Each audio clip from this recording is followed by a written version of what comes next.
Hello नमस्कार साथियों, आप सबों को फिर से अपना यूट्यूब चैनल माँ आशा ES पॉइंट में स्वागत है। मेरे साथियों, आज की इस वीडियो में मैं आपको क्लास 12 हिंदी दिगंत 2 के गद्य खंड के 7वां चैप्टर ओ सदानेरा, जिसको जगदीश चंद्र माथुर जी ने लिखे हैं, उसके सभी ऑब्जेक्टिव क्वेश्चन कराने वाला हूँ। साथ ही साथ इसके जो लेखक परिचय है, यानी कि जगदीश चंद्र माथुर जी का जो जीवनी है, इसका जो जीवन परिचय है, उसको भी बताने वाला हूँ। इसी वजह से आप इसको ध्यान से अंत तक देखेंगे। और अगर आप हमारे यूट्यूब चैनल पे नए आए हैं तो प्लीज़ इसको सब्सक्राइब करेंगे, लाइक करेंगे और अपने दोस्तों को भी शेयर करेंगे। तो आपका जो है हिंदी का 7वां चैप्टर है ओ सदानेरा, जिसको जगदीश चंद्र माथुर जी ने लिखे हैं। अगर इसका बायोग्राफी का, अगर इसका जीवनी का बात किया जाए तो सदा मतलब होता है कि हमेशा, मतलब यानी कि नीर।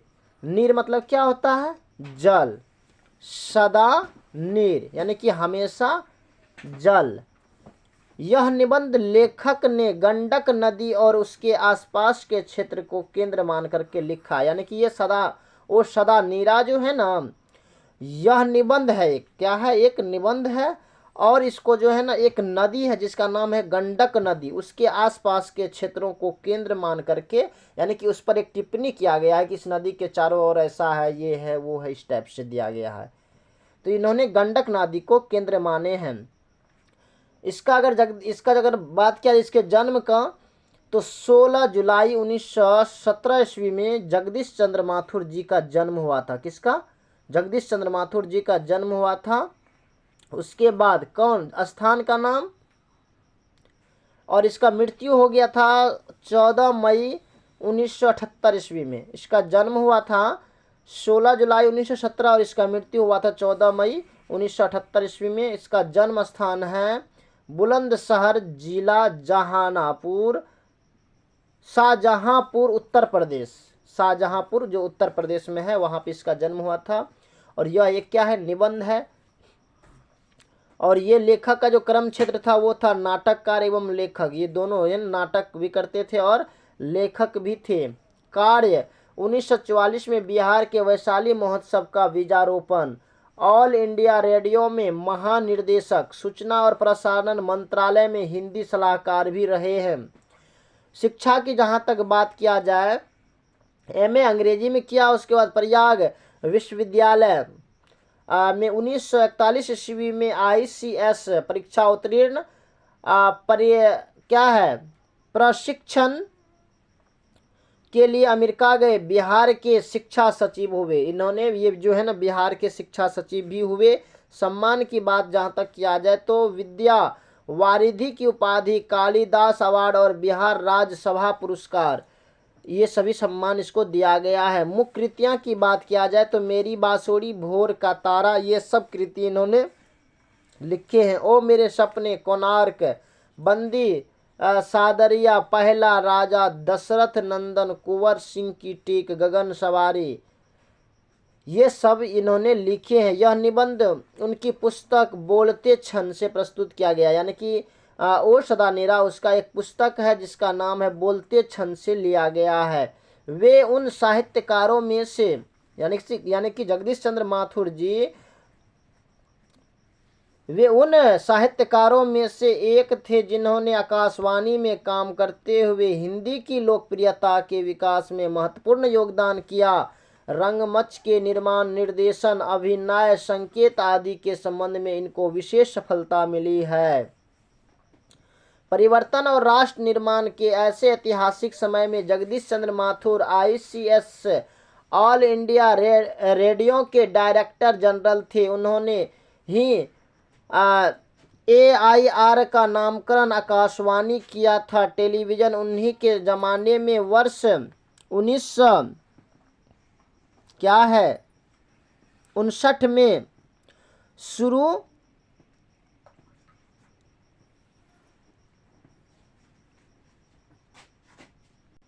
हुआ था। हिंदी और भारतीय भाषाओं के तमाम बड़े लेखक को वे ही रेडियो में लेकर के आए थे। सुमित्रा नंदन पंत से लेकर के दिनकर और बालकृष्ण शर्मा, नवीन जैसे दिग्गज साहित्यकारों के साथ उन्होंने हिंदी के माध्यम से सांस्कृतिक पुनर्जागरण का सूचना संचार तंत्र विकसित और स्थापित किया था। नौकरी, सरकारी नौकरी में 6 वर्ष बिहार शासन के शिक्षा सचिव के रूप में 1955 से 1962 ईस्वी तक रहा। उसके बाद आकाशवाणी भारत सरकार के महासंचालन के रूप में इन्होंने रहा। अब चलते हैं इसके सभी ऑब्जेक्टिव को सॉल्व करते हैं। देखिए, इससे पहले हमने इसलिए बता दिया आपको जीवनी, क्योंकि इसी जीवनी से ही रिलेटेड सारा क्वेश्चन रहते हैं और थोड़ा बहुत जो है ना आपके बुक से रिलेटेड क्वेश्चन रहते हैं। अधिक से अधिक क्वेश्चन जो है ना लेखक परिचय से ही पूछा जाता है और उसके बाद जो है ना आपके जो है ना जो कहानी होते हैं उससे पूछा जाता है। इसलिए इसको ध्यान से आप जो है ना अंत तक देखेंगे। और अगर अभी तक आपने हमारे YouTube चैनल को सब्सक्राइब नहीं किए हैं, प्लीज़ सब्सक्राइब करके बेल आइकन को भी दबा लेंगे। तो इसका प्रथम क्वेश्चन है कि ओ सदा नेरा शीर्षक निबंध में वर्णित मन कैसा ताल है। आपके सामने ऑप्शन है गहरे, छोटे और विशाल, तीसरा है उथले और छिछले और चौथा है गहरे और विशाल। तो इसका करेक्ट आंसर क्या होगा? देखिए, आपकी आसानी के लिए हमने इसका आंसर का जो है ना नीचे में इसका आंसर भी दिए हुए हैं। देखिए, इसका आंसर हो जाएगा आपको डी, यानी कि गहरे और विशाल। ओ सदा नेरा शीर्षक निबंध में वर्णित मन कैसा है, तो गहरे और विशाल है। नेक्स्ट क्वेश्चन है कि ओ सदा नेरा निबंध किस पुस्तक से लिया गया है? बिखरे छन से या नील कुसुम से या बोलते छन से? तो अभी तुरंत जस्ट हमने इससे पहले बताए हैं, तो इसका करेक्ट आंसर हो जाएगा आपको सी, यानी कि बोलते छन से। नेक्स्ट क्वेश्चन है कि गंडक नदी का जल सदियों से है कैसा है? शांत रहा है, चंचल रहा है, गर्म रहा है या ठंडा रहा है? इसका करेक्ट आंसर हो जाएगा आपको बी, यानी कि चंचल रहा है। नेक्स्ट क्वेश्चन है सरैया मन ताल का जल कैसा है? चंचल है, स्थिर है, गहरा या गंदा है? तो इसका करेक्ट आंसर हो जाएगा आपको बी, यानी कि स्थिर है। नेक्स्ट क्वेश्चन है वसुंधरा भोगी मानव और धर्मांध मानव एक ही सिक्के के दो पहलू है, यह पंक्ति किसके द्वारा लिखी गई है? इसका जो करेक्ट आंसर होगा वो हो जाएगा, क्या होगा? आपके सामने ऑप्शन है उदय प्रकाश, दूसरा है जय कृष्णमूर्ति, तीसरा है मलय, चौथा है जगदीश चंद्र माथुर। इसका करेक्ट आंसर हो जाएगा आपको डी, यानी कि जगदीश चंद्र माथुर। नेक्स्ट क्वेश्चन है रामपुरवा कहाँ है? आपसे पूछा जा रहा है कि ये रामपुरवा जो जगह का नाम है ये कहाँ है? आपके सामने ऑप्शन है भितिरवा के पास, नवगछिया के पास या रांची के पास या इलाहाबाद के पास? इसका आंसर हो जाएगा आपको ए, यानी कि भितिरवा के पास। नेक्स्ट क्वेश्चन है गांधी जी को महुए के पेड़ के नीचे किसने जगह दी? मुखिया ने, ग्रामीण ने, मठ के महंत ने, उनके भाई ने? इसका करेक्ट आंसर हो जाएगा आपको सी, यानी कि मठ के महंत ने। नेक्स्ट क्वेश्चन है कि गांधी जी की झोपड़ी को यानी कि किसने जला दिया था? आपके सामने ऑप्शन है ग्रामीणों ने, युवकों ने या एमन साहब के कर्मचारियों ने, छात्रों ने? इसका करेक्ट आंसर हो जाएगा आपको सी, यानी कि एमन साहब के कर्मचारियों ने। नेक्स्ट क्वेश्चन है कि बहुजन संप्रेषण के माध्यम पुस्तक किसने लिखी है? तो आपके सामने ऑप्शन है जयप्रकाश नारायण, दूसरा है जगदीश चंद्र माथुर, तीसरा है मलय, चौथा है मोहन राकेश। इसका जो करेक्ट आंसर होगा वो क्या होगा? इसका आंसर हो जाएगा आपको बी, यानी कि जगदीश चंद्र माथुर। नेक्स्ट क्वेश्चन है निम्नलिखित में कौन सी रचना जगदीश चंद्र माथुर की है? ए सिपाही की मां, दूसरा जूठन, तीसरा ओ सदा नेरा, चौथा है तिरिच। तो इसका करेक्ट आंसर हो जाएगा आपको सी, यानी कि ओ सदा नेरा। नेक्स्ट क्वेश्चन है कि ओ सदा नेरा शीर्षक पाठ किस विद्या के अंतर्गत आता है? निबंध, कहानी या कविता या नाटक? तो इसका करेक्ट आंसर हो जाएगा ए, यानी कि निबंध। ओ सदा नेरा क्या है? यह एक निबंध है। नेक्स्ट क्वेश्चन है कि जगदीश चंद्र माथुर मूल्यतः क्या थे? निबंधकार, कहानीकार, नाटककार या उपन्यासकार? इसका जो करेक्ट आंसर होगा वो हो जाएगा आपको सी, यानी कि नाटककार। नेक्स्ट क्वेश्चन है कि ओ सदा नेरा निबंध बिहार के किस क्षेत्र की संस्कृति पर लिखी गई है? सारण, तिरहुत या मिथिला या चंपारण? तो इसका जो करेक्ट आंसर होगा वो हो जाएगा आपको डी, यानी कि चंपारण। नेक्स्ट क्वेश्चन है चंपारण क्षेत्र में बाढ़ का मुख्य कारण क्या है? जंगलों का काटना, नदियों की अधिकता या नदियों की तीव्र धारा या इनमें से कोई नहीं। तो इसका करेक्ट आंसर हो जाएगा आपको ए, यानी कि जंगलों का काटना। नेक्स्ट क्वेश्चन है मथुर यानी कि जगदीश चंद्र माथुर जी किस राज्य के शिक्षा सचिव नियुक्त हुए? आपके सामने ऑप्शन है मध्य प्रदेश, आंध्र प्रदेश, बिहार या उत्तर प्रदेश। तो इसका आंसर हो जाएगा आपको सी, यानी कि बिहार। नेक्स्ट क्वेश्चन है 12वीं सदी के लगभग 300 वर्ष तक किस वंश का शासन था? मौर्य वंश, चालुक्य वंश या गुप्त वंश या कनौज वंश। तो इसका आंसर हो जाएगा आपको डी, यानी कि कनौज वंश। अब नेक्स्ट क्वेश्चन है कि अंग्रेज ठेकेदारों ने किस चीज की खेती का विस्तार किया? अंग्रेज ठेकेदारों ने किस चीज की खेती पर विस्तार किया? दलहन, नील, गेहूं या तिलहन। तो इसका जो करेक्ट आंसर होगा वो हो जाएगा आपको नील, बी इसका करेक्ट आंसर होगा। नेक्स्ट क्वेश्चन है कि राजा हरि सिंह देव को गयासुद्दीन तुगलक का सामना कब करना पड़ा? कहते कि राजा हरि सिंह देव को गयासुद्दीन तुगलक का सामना कब करना पड़ा? 1225 ईस्वी में, 1250 ईस्वी में, 1325 ईस्वी या 1350 ईस्वी। इसका जो करेक्ट आंसर होगा वो हो जाएगा आपको सी, यानी कि 1325 ईस्वी में। नेक्स्ट क्वेश्चन है धांगड़ों को नील की खेती के सिलसिले में कब लाया गया? आपके सामने ऑप्शंस है 18वीं शताब्दी के अंत में या 17वीं शताब्दी के अंत में, 19वीं शताब्दी के अंत में या इनमें से कोई नहीं। इसका जो करेक्ट आंसर होगा वो हो जाएगा आपको ए, यानी कि 18वीं शताब्दी के अंत में। नेक्स्ट क्वेश्चन है पुंडलिक जी कौन थे? पुंडलिक जी कौन थे? गांव का मुखिया, शिक्षक या चिकित्सक या राजनीतिक नेता। तो इसका जो करेक्ट आंसर होगा वो हो जाएगा आपको बी, यानी कि शिक्षक। नेक्स्ट क्वेश्चन है निम्नलिखित में से कौन सा नाटक जगदीश चंद्र माथुर जी रचित है? दीपक या आधे अधूरे या कोणार्क या ओ मेरे मन। तो इसका करेक्ट आंसर हो जाएगा आपको सी, यानी कि कोणार्क। नेक्स्ट क्वेश्चन है कि निम्नलिखित में से कौन सी उपाधि माथुर जी को मिली? विद्या प्रदक्षिणा या विद्या वारिधि या विद्या कामनी या इनमें से कोई नहीं। तो इसका जो करेक्ट आंसर होगा वो हो जाएगा आपको बी, यानी कि विद्या वारिधि। नेक्स्ट क्वेश्चन है माथुर जी को भितरवा पहुंचने पर कौन मिले? आपके सामने ऑप्शन है गांधी जी, दूसरा है गोखले जी, तीसरा है पुंडलिक जी या इनमें से कोई नहीं। तो क्या होगा इसका आंसर? इसका जो करेक्ट आंसर होगा वो हो जाएगा आपको सी, यानी कि पुंडलिक जी। नेक्स्ट क्वेश्चन है कि पुंडलिक जी ने निर्भीकता किससे सीखी? आपके सामने ऑप्शन है गोखले जी से या गांधी जी से या कृपलानी जी से या इनमें से कोई नहीं। तो इसका जो करेक्ट आंसर होगा वो हो जाएगा आपको बी, यानी कि गांधी जी से। नेक्स्ट क्वेश्चन है कि कर्नाट वंश के राजा हरि सिंह को किसका मुकाबला करना पड़ा? आपके सामने ऑप्शन है गयासुद्दीन तुगलक या नादिर शाह या अलाउद्दीन खिलजी या कुतुबुद्दीन ऐबक। तो इसका करेक्ट आंसर हो जाएगा आपको गयासुद्दीन तुगलक, गयासुद्दीन तुगलक। नेक्स्ट क्वेश्चन है कि चंपारण में धांगड़ कहाँ से आए? बहुत इंपॉर्टेंट क्वेश्चन है। रांची या जमशेदपुर या छोटा नागपुर या आंध्र प्रदेश। तो इसका करेक्ट आंसर हो जाएगा आपको सी, यानी कि छोटा नागपुर। नेक्स्ट क्वेश्चन है गांधी जी चंपारण में कब आए? अप्रैल 1918, अप्रैल 1920, 20 जून 1917 या अप्रैल 1917। तो इसका जो करेक्ट आंसर होगा वो हो जाएगा आपको डी, यानी कि अप्रैल 1917 ईस्वी में। नेक्स्ट क्वेश्चन है कि तीन कठिया पद प्रथा का संबंध है किससे है?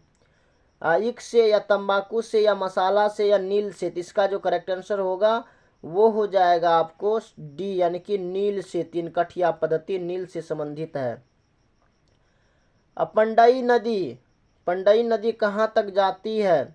आपके सामने ऑप्शंस है भिखनाथोरी या बगहा या रामनगर या भितिरवा।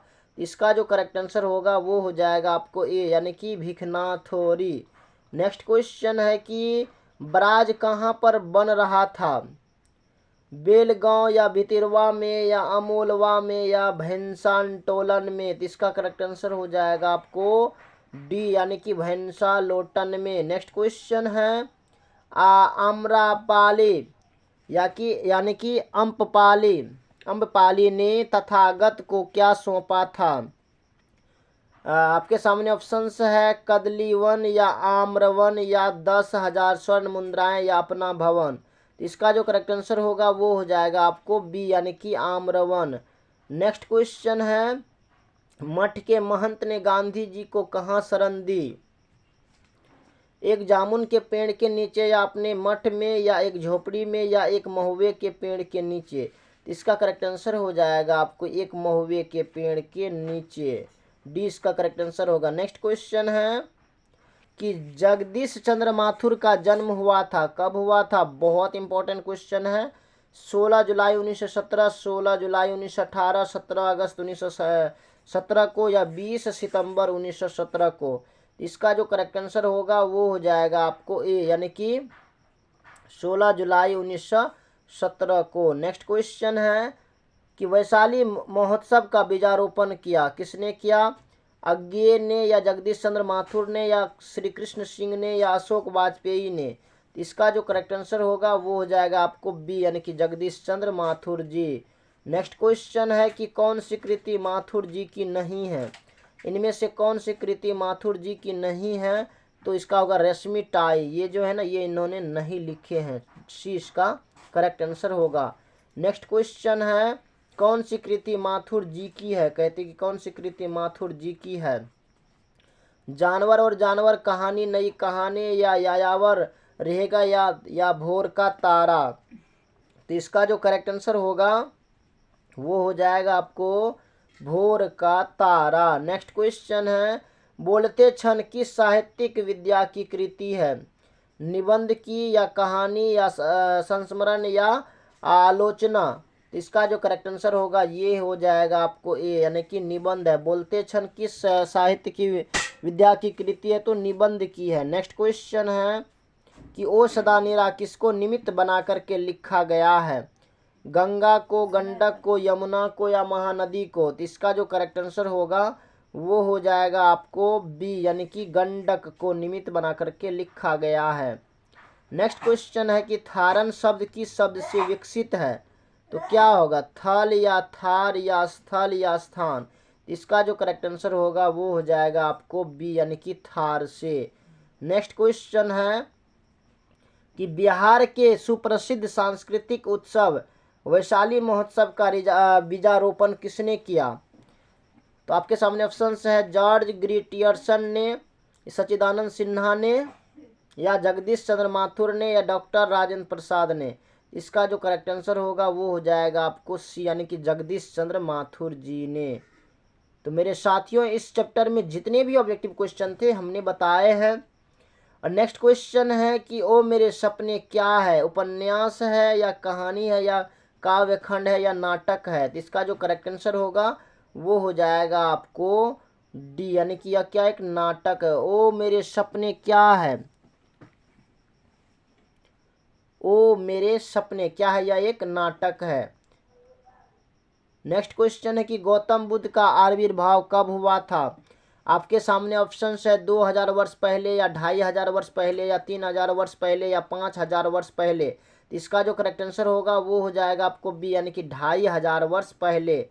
नेक्स्ट क्वेश्चन है कि राजा हरि सिंह देव को किसका मुकाबला करना पड़ा था। आपके सामने ऑप्शंस है गियासुद्दीन तुगलक का या नादिर शाह का या अहमद शाह का या बाबर का। इसका करेक्ट आंसर हो जाएगा आपको गियासुद्दीन तुगलक का। नेक्स्ट क्वेश्चन है कि ओ सदा नीरा के लेखक कौन है। तो इसका आंसर क्या होगा। आपके सामने ऑप्शन है जगदीश चंद्र माथुर, दूसरा है लक्ष्मी नारायण लाल या लक्ष्मी नारायण मिश्र या जयशंकर प्रसाद। तो इसका करेक्ट आंसर हो जाएगा आपको जगदीश चंद्र माथुर। ये इसका करेक्ट आंसर होगा। नेक्स्ट क्वेश्चन है कोणार्क के नाटककार कौन है। जयशंकर प्रसाद या जगदीश चंद्र माथुर या हरे कृष्ण प्रेमी या मैथिली शरण गुप्त। तो इसका आंसर हो जाएगा आपको बी यानी कि जगदीश चंद्र माथुर जी। नेक्स्ट क्वेश्चन है कि 10 तस्वीरें के रचनाकार कौन हैं। राम वृक्ष बेनीपुरी या जगदीश चंद्र माथुर या देवेंद्र सत्यार्थी या महादेवी वर्मा। इसका जो करेक्ट आंसर होगा वो हो जाएगा आपको बी, यानी कि जगदीश चंद्र माथुर जी। नेक्स्ट क्वेश्चन है, तो मेरे साथियों इस चैप्टर में जितने भी ऑब्जेक्टिव क्वेश्चन थे सबको हमने सॉल्व कराए हैं, साथ ही साथ इसके चैप्टर के लेखक परिचय भी बताए हैं। अब इस चैप्टर का एक्सप्लेन बचा हुआ है, A to Z एक्सप्लेन्स। मैं एक वीडियो बनाऊंगा जिसमें इस चैप्टर का अच्छे से आपको समझाऊंगा A to Z करके। आपको जो क्वेश्चन को रटना नहीं पड़ेगा, इसके शॉर्ट और लॉन्ग क्वेश्चन को। इसलिए ये वीडियो आपको कैसा लगा आप हमें कमेंट में बताएंगे। अगर आपको अच्छा लगा होगा तो प्लीज़ आप हमारे यूट्यूब चैनल को भी सब्सक्राइब करेंगे, लाइक करेंगे और अपने दोस्तों को भी शेयर करेंगे। बाकी thanks very much, all the best. फिर मिलते हैं आगे की वीडियो में, तब तक के लिए जय हिंद।